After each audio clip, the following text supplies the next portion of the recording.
तर लक्ष्मण हाके यांच्या समर्थनासाठी पुण्यात सुद्धा आंदोलन सुरू आहे। पुण्यामध्ये मंगेश ससाणे यांचं आंदोलन सुरू आहे। त्यांच्याशी बातचीत केलेली आहे आमचे प्रतिनिधी रोहन कदम यांनी। पाहूयात।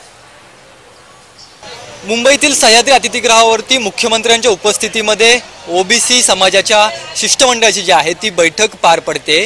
पुण्यातून देखील ओबीसी आंदोलक मंगेश ससाणे यांच्या माध्यमातून शिष्टमंडळ जे आहे ते गेलेलं आहे। प्रमुख 10 मागण्या आपल्या मांडलेल्या पाहायला मिळत आहेत। नेमकं काय आता सरकारला सांगणं आहे? तुमचं शिष्टमंडळ गेलेलं आहे, तुम्ही गेलेलं नाही, तुम्ही उपोषणावर ठाम आहात। ओबीसींचे संविधानिक अधिकार आहेत आणि जे आरक्षणाचं आम्हाला संरक्षण आहे तर ते आमच्या त्याच्यावर कुठली गदा आली नाही पाहिजे। आम्ही गेल्या 4-5 महिन्यापासून म्हणतोय की वेगळं 10% आरक्षण दिलेलं आहे, तर ते 10% वेगळं तसं आम्हाला विरोध नाही आहे। पण ही जी सगळे सोयरीची जी अधिसूचना आहे त्याचा जर अध्यादेशात रूपांतर झालं तर आमचं आरक्षण संपणार आहे। तर त्यासाठी आम्ही इथं उपोषणाला बसलेलो आहे। नाही, आम्ही आमच्या न्याय हक्कासाठी शेवटपर्यंत लढत राहू। तर आता शिष्टमंडळ तर मुंबईकडे रवाना झालेलं आहे, परंतु आता मुंबईमध्ये जी बैठक पार पडणार आहे त्यामध्ये ओबीसी समाजाचं समाधानकारक निर्णय जे आहेत ते सरकारकडून घेतले जात आहेत का आणि हे